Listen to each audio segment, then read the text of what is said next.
Welcome to the Health Revolution, the show that leads you to a life of vibrant well-being. In a world full of noisy health trends, we bring you clarity through a sea of fads. We reveal the science behind the strategies that truly work. We explore physical strength, emotional resilience, and mental mastery, the keys to an enriched life.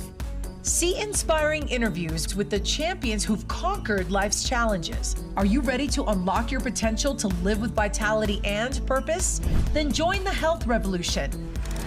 I'm your host, Adriana Morrison, health and fitness expert, speaker, and a mom who understands. Let's embark on this transformative quest together. If you want to change the game, it all starts now. The Health Revolution, and we're excited that you're joining us today. I'm your host, Adriana Morrison. No matter which way you're tuning into us, please don't forget to hit the subscribe button because we want to stay connected to you.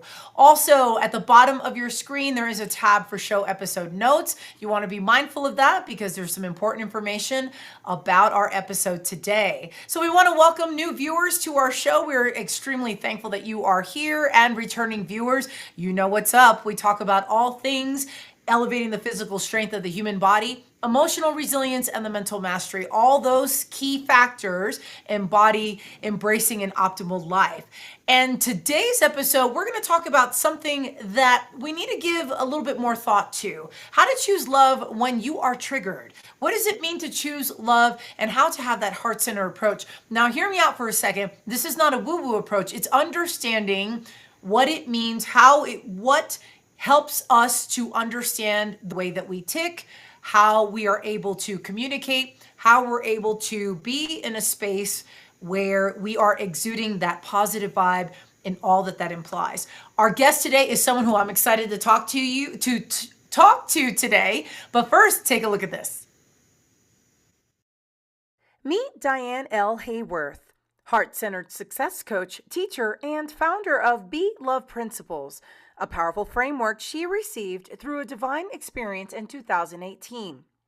Blending traditional coaching with deep spiritual wisdom, Diane helps people around the world experience more love, peace, joy, and freedom in their daily lives.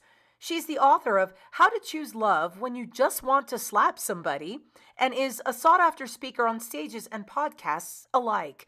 Today, we will learn how to shift from conflict to connection and live from a place of love, no matter what life throws your way. Diane L. Haworth, welcome to the show. Oh, I'm so excited to be here. Thank you for having me on. I'm excited to talk to you. Take us back to the moment where everything changed, where the shift really took place and it changed the trajectory of your life. What was that like for you? What happened? I think it's different for everyone. And I know for me, there have been several pivot points in my life. So, for example, when I was a very young girl in the 1960s, there was the love movement, right? There was Woodstock, all of this talk about love and what love was. And I remember thinking, I don't know what they're talking about. I just didn't get it. And as I went through school, as I was in high school and college, got married, I always tried to do the right thing. Be a good student, be a good daughter, be a good employee, be a good mom. And I just realized something was missing. It felt like everybody had gotten a letter or some kind of instruction but me. And I just wasn't getting it. I was going to church, reading books, watching Oprah, doing everything I thought I needed to do to feel more on purpose and to feel more connected to my life. But it wasn't until I realized that it wasn't the external environment that was going to make a difference in my life. It was connecting to that internal, what I call divine wisdom. And that came when I started meditating like over 30 years ago now. And you bring up a profound time in society where the 60s was a time of peace and love and just a lot of changing moments in history. And when you talk to people about your experience, what helps you to explain the difference between what you stand for and the assumption that love is like very woo woo and all you need is love and all that represents. Well, this has been a growth process, not only for me, but for us as a society and also around the world, right? As much as I remember the peace signs and the tie-dyed t-shirts from the 60s, I remember assassinations of a president, of Dr. King. I remember the Vietnam War. So there is always this chaos around. And I think originally the Be Love movement for my Be Love principles, but when there was this love movement, it was society trying to make sense of what this was. So, what I help people understand is the love that I'm talking about, the love that I encourage people to connect to, is intelligent, creative, expansive. It is the energy that beats your heart and mind. It creates galaxies. This is not the I love my fuzzy slippers, I love spaghetti, I love that guy in high school. That is love of attachment. This love is eternal. This is the love that transcends anything that's going on here, right? It is just a much deeper energy, understanding being. And it's just taken me a lifetime to understand that myself. And I think wherever people are is where they are. My invitation is to just be curious. What if there is this deeper love that you're attached to? Not only that you are attached to, but it is you. And how could your life change if you learn to live from there? You bring up such a visionary picture of like how good this can be. And there's a part of me that wonders for the person who's like, okay, it seems like it's a lot of fluff and a lot of just of embellishing of the idea behind it. What would you say to the person who is maybe had a harder background, that maybe their backstory isn't didn't have as much support, that there were way more hardships and maybe trauma involved as well? How do you paint that picture for them to at least see what exactly you see, or like the concepts that you see? So that is a great question. It's one I get all the time. What I would share is the way I got here was working through the challenges and the traumas that I experienced. I did not grow up in an environment where, we were this wonderful Brady Bunch family and everybody ate dinner together and it was all kumbaya. That was not that is not what I experienced at all. It was my quest, thinking there has to be more. There just has to be more to life. And my curiosity about how to find it. That's what I would encourage people to do. You don't have to accept what I say, but my invitation is ask the questions. What could love look like in my life? And what do I even think about love anyway? What would that be like for you? Often on TV shows and in podcasts, we will hear that there is a thread of love. Maybe it's love between a mother and a child, or a husband and a wife, or maybe it is the love of someone has for a cause that really helps them innovate and get creative and change not only their lives, but millions of other lives. That's the kind of transformational love that we're talking about here. And it's available to everyone. Take me back to your previous chapters when you were working through, because it sounds, obviously it sounds inspiring to say, I've embraced this and I've decided this is the route I'm going to take.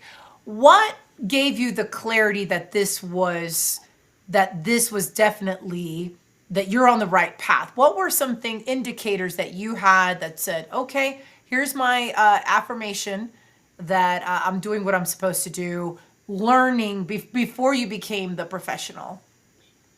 So that that's a absolutely wonderful question. My life in the late 80s was full of turmoil. I was sick all the time. I was in a very unsatisfying and painful relationship. Many of my family members were ill, seriously ill. Uh, my life was a mess in many, many ways. Once I started to meditate, here's what I noticed, and here's what made the difference for me. Before meditation, all of, I call them the guys in my head, all the guys in my head would be saying, don't do this, that's going to hurt you. What happens there? There was just fear running around, fear, overwhelm, stress, trauma from the past, and fear for the future. That was what was going on in my head all the time.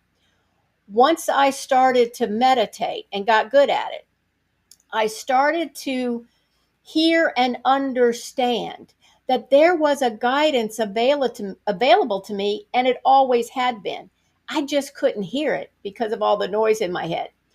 Once I started a consistent meditation practice, and I started following that guidance and even journaling, like what does love want me to do today?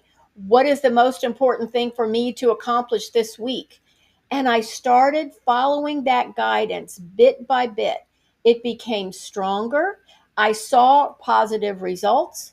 I got out of that relationship. I was able to transform my financial life, my the life of my kids. I was able to be happier. I had more clarity, and I felt more free. What I realized was I had been living under the weight of my fears.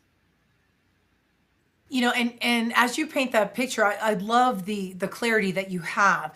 Were you introduced to meditation by someone, or did you stumble upon it and you discovered how incredibly helpful meditation is? What was that turning point for you? How'd you get exposed to meditation? So that was very interesting to me. I live in a small rural Virginia town outside of Washington D.C., but we didn't. This is we're talking back in the 90s. We didn't even have a yoga studio, right? People did not talk about meditation. We didn't have the internet the way it is now. It wasn't like I could Google it. We didn't have books in my library about this. I had heard about transcendental meditation back in the 70s in college. But, when I went home and said something to my parents about it, well, they're just nuts. Like, don't do that. So it wasn't like this was encouraged at all. It was really weird that there happened to be a minister that started to practice what he called a silent prayer, which really was meditation. And he had a small group of us within the church that would meet once a week. And that was absolutely the turning point. And I'd love how just one thing led to another, and that it just, obviously you've had positive experiences with this. How did you know that it was something that you needed to embrace? Was it something that you had clarity right off the bat, or was meditation something that you thought, you know what, I just need to give it a chance. I'm just gonna see this through. I'm just gonna give it X amount of time so that I can see how it's impacting my life. How did you know to stick with it? So part of it was I was so dissatisfied with my life that I felt desperate. Okay. And if this was something that even had a glimmer of hope to change how I felt about myself and my life, I was going to give it a go. And I also had a group, right, that was meeting once a week, and we could support each other. But it didn't take too long before I actually started to feel calmer, less stressed. I would feel less triggered in situations. And boy, after that, it was like, man, I am hooked. Like, let's go. Let's get more of this. So you wear a lot. Obviously, you wear a lot of hats. You've author, speaker. You've really forged a path in this direction. How did you? What was your first personal breakthrough that you had that just really reaffirmed that this was something that you knew you needed to do, and you needed to continue, that this was becoming your profession? So I would say that throughout my life, I had been following this thread of love. What does love look like in work? What does love look like in romantic relationships? What does divine love look like for me? And it was this desire and curiosity for me to find out for me what this would be like. And then it was really just my passion. I mean, what happens when you go to a movie that you love or you watch a podcast? You go tell all your friends. So this really started with just let me help other people get the help that I received. I want them to feel calmer, clearer, happier, have more fun in their life. And it was, and I'll tell you, it was a leap because I had a wonderful regular job at the time. I was a single mother. I had a great job, real good pay. I had insurance. It was insane for me to leave that job. But there was this beckoning, and it came. Now I realize I feel these pulls from my soul as opposed to pushes from my ego. The ego was saying, this is stupid. You got to stay in this job. They love you. You're going to stay here until you retire. Just shut up. Keep your head down. Keep doing a good job. And in my heart, it was like, time to go. There's more for you. You're here to serve in a different way. And that was scary. That was scary because who am I going to tell? Hey, there's a little voice in my heart that keeps telling me to do this great job. But I had trusted it by this point, that guidance. And I knew no matter what it looked like, because like I said, it didn't make sense, that that was the way for me to not only feel more satisfied personally, but way for me to serve and share and do what I love. So as I'm picturing the beginning portion of your professional career, you know, I can only imagine that those who knew of your journey, that maybe they either questioned it or they maybe shared their doubts. And now these days, you know, when you think of you know, heart centered, when you think of mental health, it's commonplace language that we're using today. Not so many years ago, it wasn't as common. So what was it that you told yourself, and how did you trust yourself in the process that allowed you to decide, I'm tuning the noise out. This is what's meant for me. This is what I need to do. It was really learning to trust that guidance because you're right. My family said, man, don't do that. Like, just stay where you are. Everything's fine. You'll get a pension. Just stay put. But they were used to me being the weird one, to be honest, because I was always the one asking questions and why don't we do this and why doesn't our family do that? So they were used to me being way outside the box. And I have to say, as I started down this path, and it was rocky at first because, again, I'm in a small community. We didn't have Zoom. You didn't connect to people that way. I mean, it was really word of mouth, and I would run a little ad in a local shopper paper. But people started coming to me.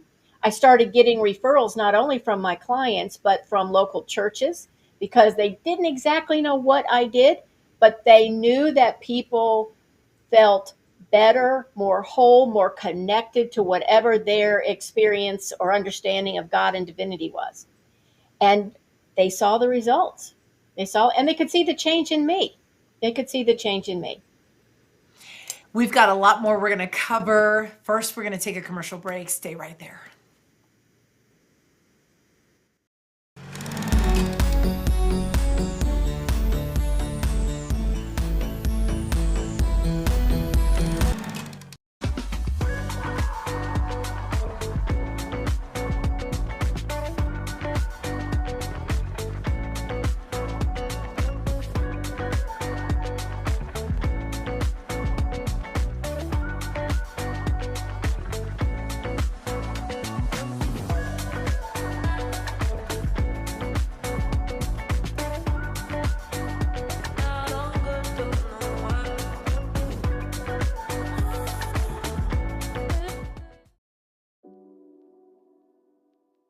So in the calm bag, it has GABA, theanine, and taurine. So theanine, which is B1, which is also in our B complex, but it also helps with the stress response levels. It also helps with the neurological transmitters in our brain, combined with the GABA, and then you add taurine to it. Taurine is a non-essential amino acid in our body, but it's found in our heart, our brain, and our eyes. So in my personal opinion, it's very essential in our lives. But taurine has a calming effect as well. When I was battling all my AFib issues, I was taking high doses of taurine because that would help with my AFib. It would help with the palpitations I was having. And it also helped with the anxiety of having the palpitations because I knew what was going on, and so taurine helps a lot with that as well. So those three together create such a wonderful concoction that really calms people down.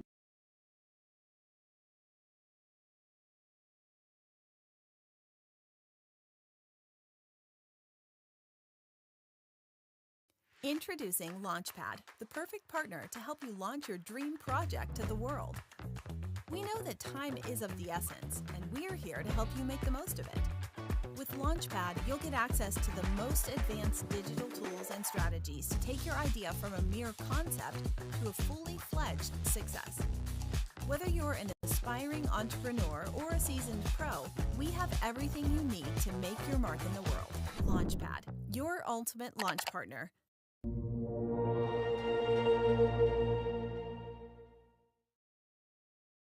Our guest today, Diane L. Haworth. She's the founder of the Be Love Principles. She's a heart-centered success coach. Today we're talking about all things how to choose love when you are feeling triggered and all that implies. And Diane, before the break, you started to delve into, you were sharing with us your journey, your professional breakthrough after you had your personal breakthrough. And I want to talk about the Be Love Principles and you being the founder. What does that stand for? What does it mean? And can we talk about the 4 different segments of the Be Love Principles? Yes, this is the real passion of my life now. I want to say that because of meditation, I believe from a brain's perspective, we know that people who meditate, there is a change in the brain. We know people who have near-death experiences have had changes in their brain, and I did have one of those in the 80s as well. And I think that combined with my real passion of living from love as best as I could, right, as a human being, having all the challenges that we all have, led me to start meditating and asking for months, show me how to serve, show me how to be an instrument of your peace. And I have to say, I thought like I would be guided to go to the shelter, pet some puppies. I thought maybe that would be a great way to do it. I had no idea what was coming. In a meditation where I asked, love, what do you most want me to know today? I had what I call a divine download. And anyone who's interested in the story, they can go to my YouTube channel and see it. But basically, I was told to be love. And then I was given 4 ways to do that. And I'm happy to share them with you here. The first principle is greet everyone with an open heart without an agenda. Number 2, see the divine essence in everyone and everything. 3 is forgive. This is the one everybody gets. Completely, quickly, and unconditionally. That's the one that people have a little trouble with. And I did it first as well. And 4 is remember you are the light. You never left the light of the all. So once I received those, again, this was like May 2018. I didn't know what they meant. I thought, to tell you the truth, I thought I'd had some kind of weird experience and maybe somebody had spiked my coffee because I happened to be in a conference at the time when this happened. I mean, this doesn't happen. This is not what usually happens in meditation for me. But it was very clear. It's like a movie in my head, and I heard voices, and it was profound. What I started doing as I was guided was working with each of these principles, one principle for a whole week. And then I learned how to string them together as a process. And just today, as a matter of fact, and I've been working with these for years, just today, I found myself getting wound up about a situation, in our family, just like we do, because just because you study this stuff doesn't mean life stops happening. And I remembered to take a breath. Wait a minute. How can I greet this situation? It's a challenging situation. How do I greet this? With an open heart, without an agenda. And what that means to me is without my judgment, without my ideas of how things should be, without my preconceived notions, just how can I really show up to this situation really open? I don't know about you, but that's not something that I usually do because, I'm a planner. I've got it in my head. It's going to go this way, this way, this way. What I realized just today was the more that I can show up open, the more miracles can flow in.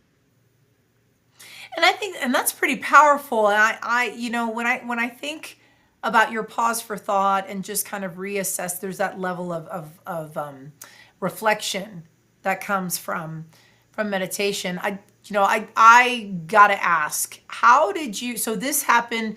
So this came to you in 2018. Yep. 2 years after that, COVID hit. Yeah. How did you address COVID, and what did you notice about what we struggle with embracing love? And just when there's panic, there's widespread panic. The sky is falling. Life as we knew it 5 years ago took a different trajectory, and things are a little bit different. So how did you approach COVID, and what did you notice and observe? So this is what was really weird about COVID, because obviously, I'm in the United States. It happened to me like everyone else. At the end of 2019, I was guided to have a case study. And I was guided through my little newsletter to say, hey, is anybody interested in working with the Be Love principles for a few months? And I had people apply, and we talked about what the process is when it was going to be. So unbeknownst to me, because now we know what 2020 was, but I didn't know this in December 2019. I had a case study that went from January through March and then a follow-up into April and May. I had people, including myself, it was a small study, that every week committed to working with the principals. And I actually had them pre-case and post-case, and then every week they would rate actually several areas in their life. I actually have them here. They would rate 1 to 10. How much do you love yourself? How much do you feel at peace? How happy are you? What is your life situation? What's your health like? How do you feel about divine connection on a scale of 1 to 10? What's your clarity? Now, again, we didn't even know until the end of January, February, that things were really kicking off, right? And here in Virginia, we shut down in April. So by March, everybody's freaking out. There were several people in my study that happened to have serious health issues, several people who had family members in nursing homes. And, we were all terrified about that.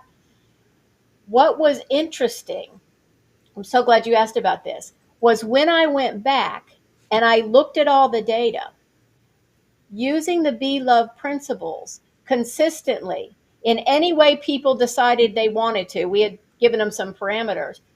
But what it did was help them as a group increase feelings of happiness, peace.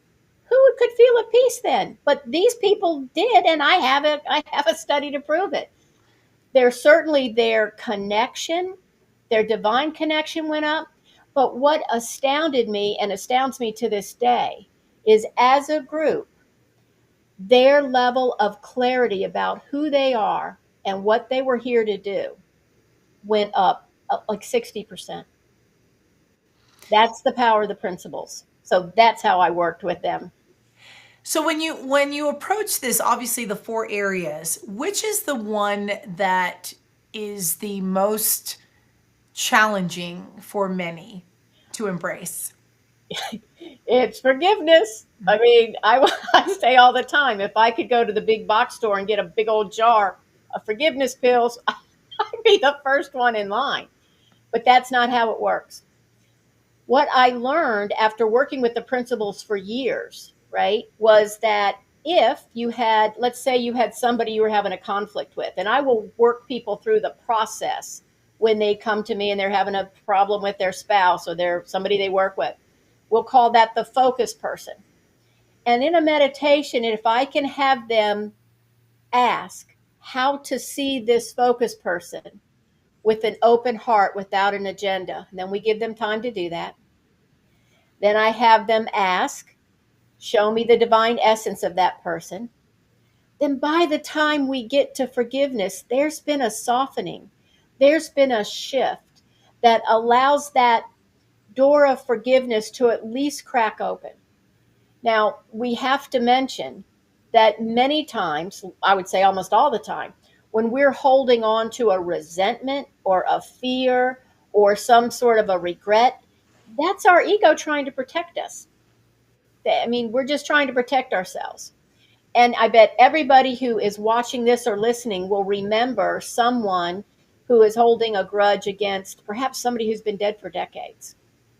So we all consciously know forgiveness really helps us, but boy, is it a tricky one to work through.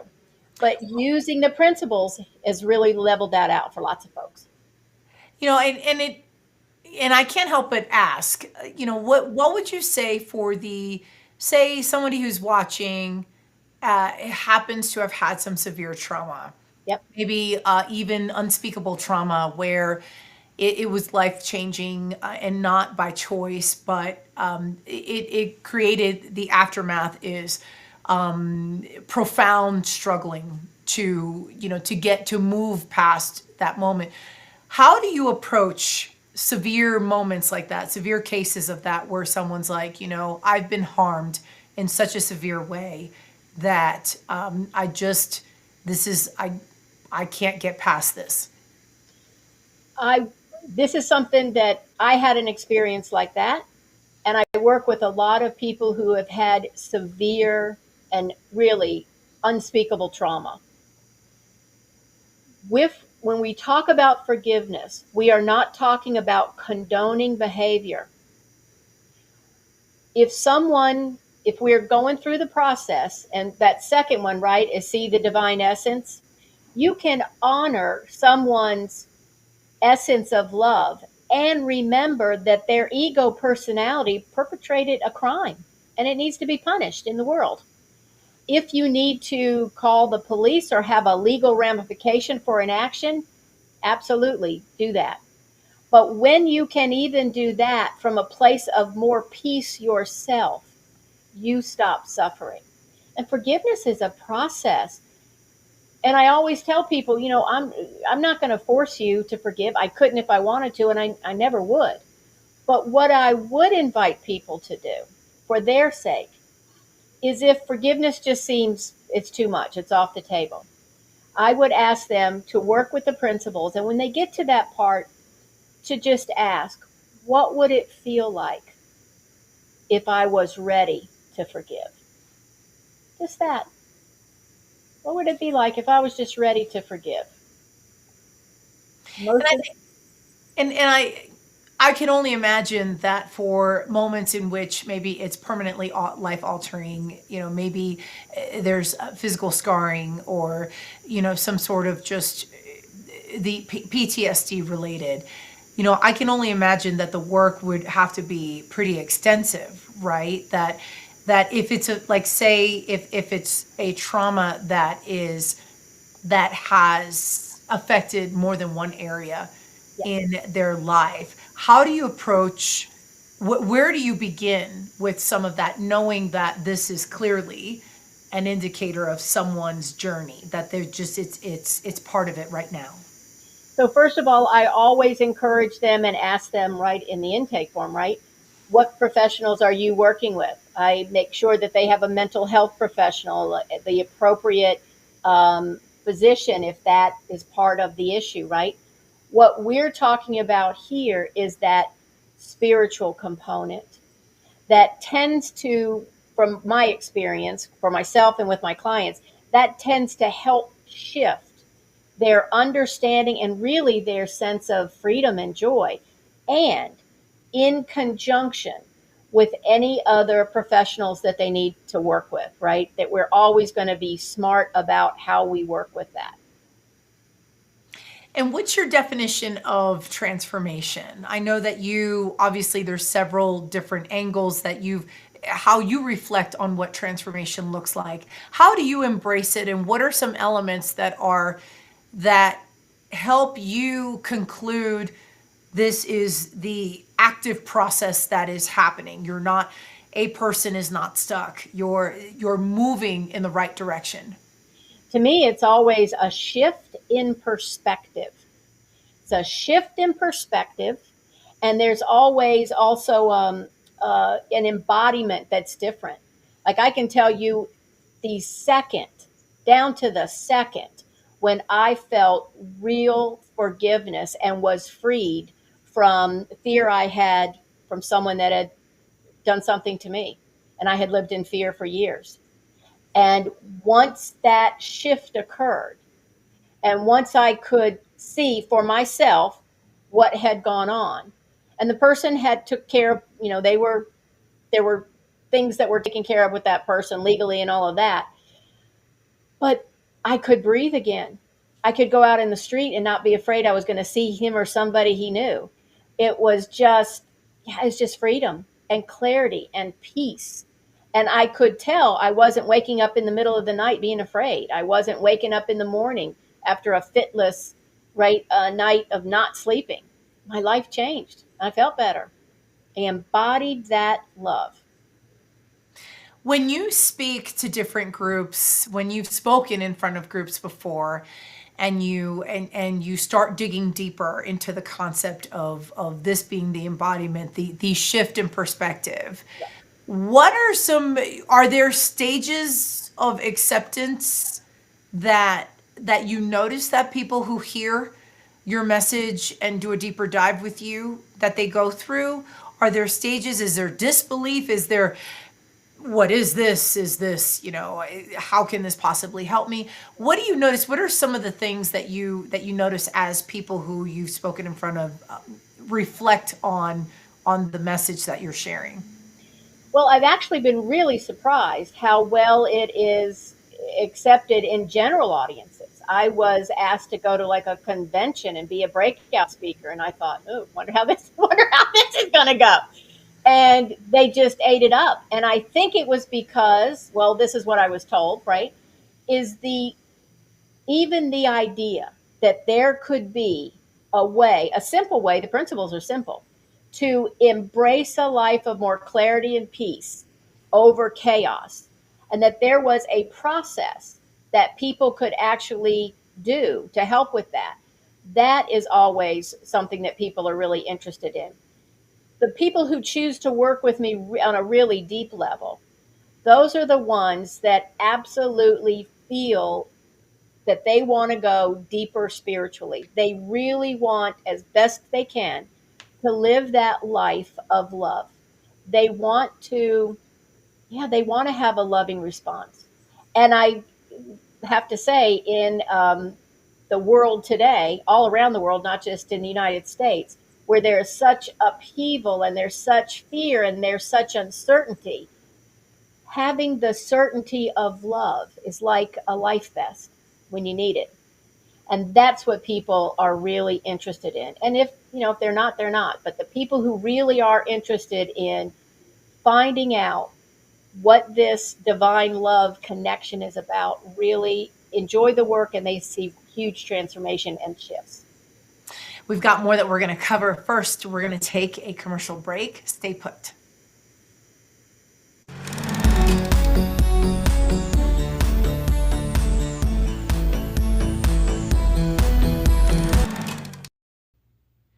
Thank you so much for watching The Health Revolution. Our show is growing, and it's all thanks to viewers like you. No matter how you found us, please hit the subscribe button so we can stay connected and continue to deliver amazing content to you.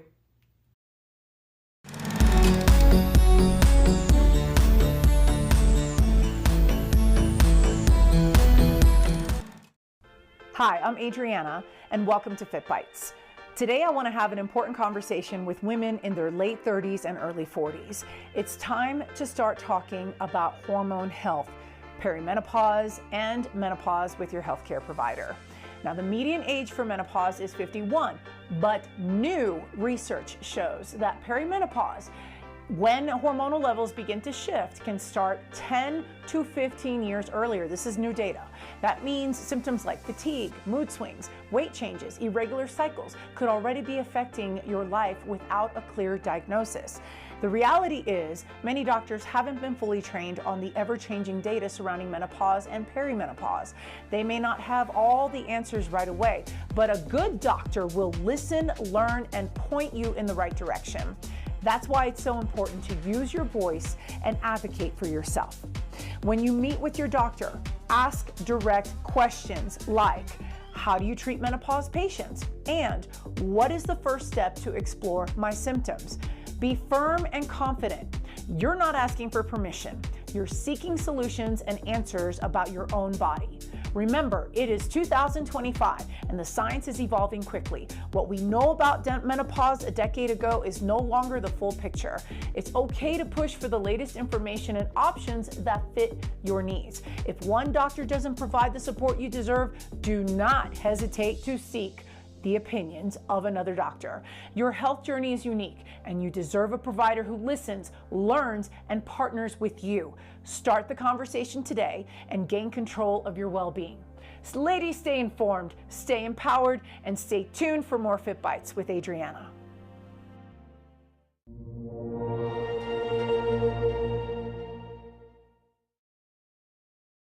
Choose love when we are triggered. Our guest today, Diane L. Haworth. She is the founder of the Be Love Principles. We've been doing a deeper dive in understanding the perspectives of choosing love. What does this mean, and the impact that it has on our life? Diane, I have to ask you, how do you stay aligned when the world has the conflicts, just generally speaking, when you feel we're all feeling it, when it's just it's not necessarily kumbaya. So how do you stay in alignment when this shift is happening in real time? Well, first of all, I try to be hyper aware when I am out of alignment, which quite frankly could be anytime I walk by the TV and the news is on, or I get that phone call from a friend and there's a trauma. It's not all that unusual, right, to get knocked off our center. But when you have practices like good exercise, good nutrition, for me, it's a meditation practice. It's also, for me, again, I practice the Be Love Principles every day. I pray them before I even get out of bed in the morning. That helps ground me in a way where I feel more stable as I go through my day. It doesn't mean that I don't get knocked off that center, but it means, and what I've noticed is that it's easier for me to get back to that grounded state. I also think it's just really important to recognize in life, it's okay. Some days you're going to feel that way. I always tell my clients that we are fully divine and fully human, right? We are doing our best, if we choose to live as humans from a divine center.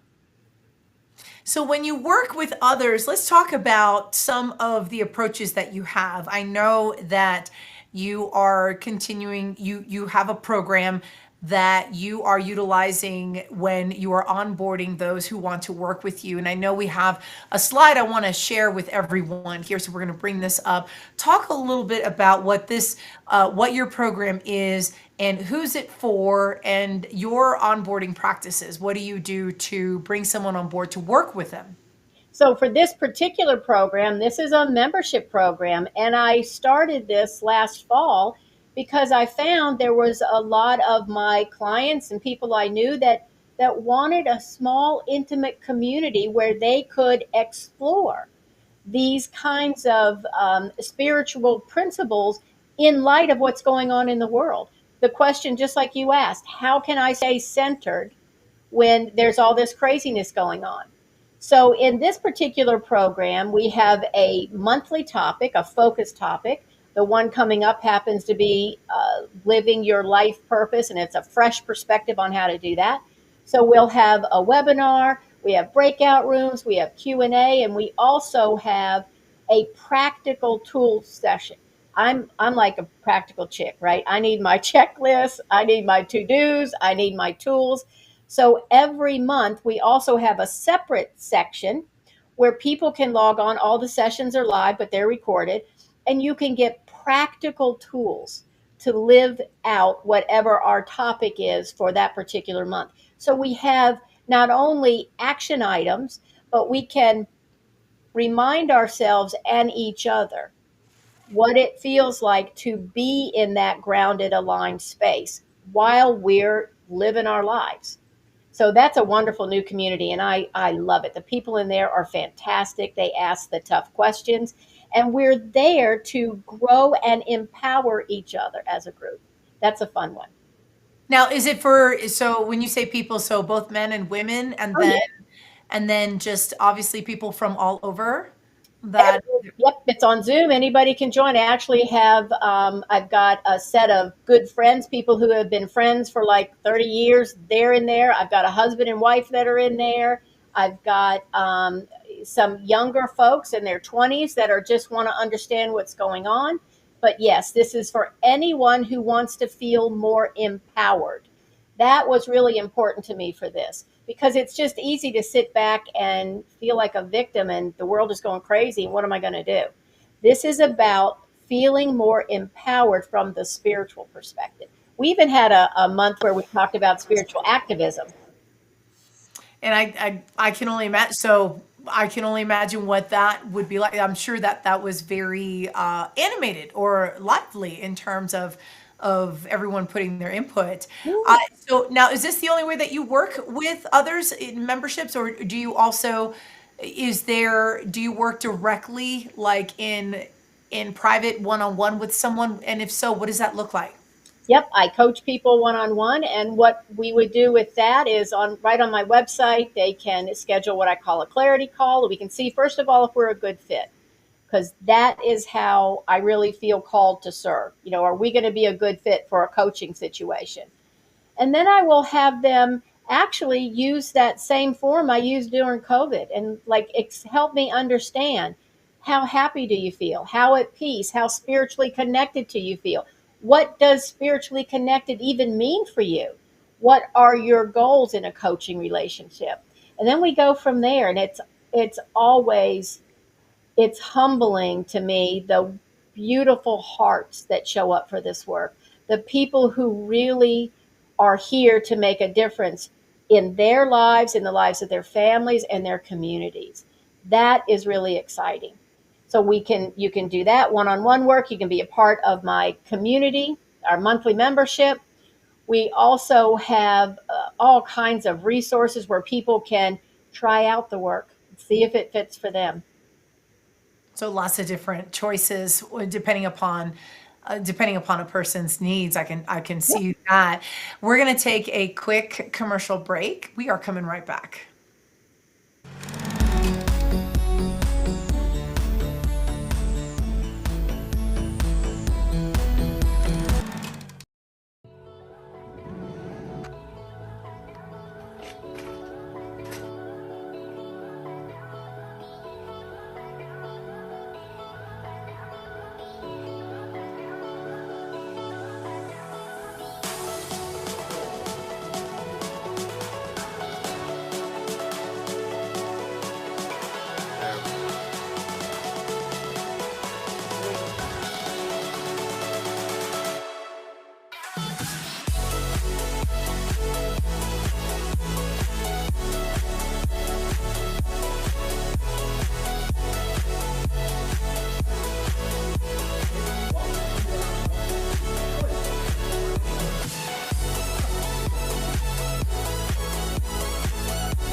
She is the founder of the Be Love Principles.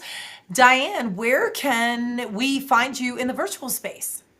So I would invite anyone that's interested specifically in the principles, go to beloveprinciples.org. Now here you can really see little 2-3 minute videos on each principle.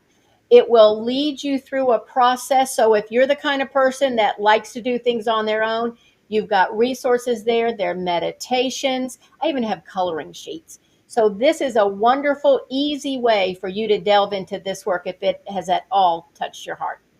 That's not your only website. What's your other website that we can share? I've got one called More from Diane. And this is the house that shows you everything that I've got going on. So it will have social media links. It will have links to webinars that I'm doing. It will have links to upcoming classes. For example, I'm going to be marrying, I should say, the Be Love Principles with A Course in Miracles. So that's a real specific class that I've got coming up. And morefromdiane.com will give you all that information. Now on social media, the one area that you are gaining traction is YouTube. Can you talk a little bit about that? Yeah, I love YouTube. I'm always on YouTube as a consumer, and it's just a platform that I really love. And I think I have over 100 videos on my YouTube channel right now. You can find everything. I've got one on different podcasts and things that I've been on. There's one on the Be Love Principles. There's something I call Love Notes, and those are just small snippets of, it's like your Fitbits. Here's a little love note for today, and it could be on gratitude or forgiveness, or how to have a conversation with someone you're in conflict with. So there's all kinds of things on there, in addition to old shows and things that I used to do. So that's all on YouTube. So what else do you have going on for 2025? I know you mentioned these areas. Is there anything else that we can expect of you in 2025? I am doing more speaking, more podcasts, more wonderful appearances like this, spreading that news of the Be Love Principle. So if there's anyone that wants me to speak with them or for them, check out my speaker page on the beloveprinciples.org. You'll see that information there. And look for free webinars and some upcoming classes that I have. If you're interested in really delving into how to connect and align to that inner divine wisdom that we all share, I invite you to come check me out. And then one last thing, what would you want the takeaway to be for our viewers? What is the one thing you want them to have from this conversation? That regardless of what their life looks like, regardless of any romantic relationships, regardless of financial status, where you live, what kind of stress or turmoil you in, you are loved. You are not only loved, you are loved. It's what we all want. We all want to be loved and have people, places, and things that we want to pour our love into. Love is the one thing that unites us all, and you, every single one of you, are part of that. Diane L. Haworth, it's been incredible to have you on the show. Thank you for spending time with us. Thank you for being here. Oh, thank you. And we want to give a quick shout out to our sponsors, of course. We appreciate their support of the show. Biomed Mobile IV, Dapper Mobile Apps, Launchpad, and Synergize Fitness. Of course, you can find us on the web. For our viewers, to FYI, our website is thehealthrevolutiontv.com. There you can find our newsletter. You can subscribe to that. You can also email us with any show episode ideas you'd love for us to cover. In the upper corner of your screen, you'll find our QR code. If that's easy for you to grab, feel free to do so. And then, of course, every Tuesday and Thursday, you can count on us to be on E360 TV on the Arion TV channel with the ever-expanding distribution handles every Tuesday and Thursday, 10 a.m. Pacific, 1 p.m. Eastern. That is all the time that we have for today. Until next time, take care of yourselves. We will see you soon.